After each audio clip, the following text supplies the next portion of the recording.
which is a pair of functional group isomers. Let's just remind ourselves what a functional group isomer is. Functional group isomer is one of the three kinds of structural isomers. A structural isomer is where the molecular formula stays the same, number of carbons, hydrogens, oxygens, whatever, but the structural formula changes. So same molecular formula, different structural formula. So structural formula is the way that the atoms are actually joined together. And there's three different kinds of structural isomer. Number one, chain isomer, where you change the length of the chain and introduce branches. Number two, position isomer, where you change the position of a functional group, a group on the chain, and you change its position, maybe from carbon number 1 to carbon number 2, or carbon number 2 to carbon number 3. And then a functional group isomer, where whatever's in there that identifies it, whatever seems to be the group that stands out, called the functional group, whatever makes it what it is and react in the way that it does, is called its functional group, and its functional group changes. So let's have a look here. What defines this?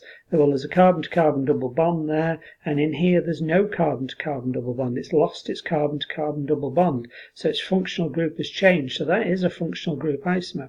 Let's have a look at this one. Let's just double check. The OH defines what it is. That's the functional group, and it's on carbon number 1, 2, 3, 4. Here it's on carbon number 1, 2, 3. So the OH hasn't changed, it's just changed where it is, its position. These are positional isomers changing from carbon 4.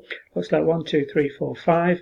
Pentan 4-ol going into pentan 3-ol. It's changed its position from carbon number 4 to carbon number 3. That's a position isomer. What's actually changed here? We've got a carboxylic acid here. We've got a carboxylic acid here. 1, 2, 3, 4, 5. 1, 2, 3, 4.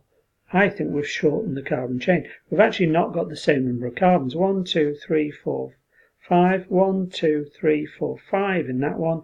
1, 2, 3, 4. We've only got 4 carbons in this other one. These aren't even isomers because the molecular formula isn't the same. What about these two? 1, 2, 3, 4 carbons.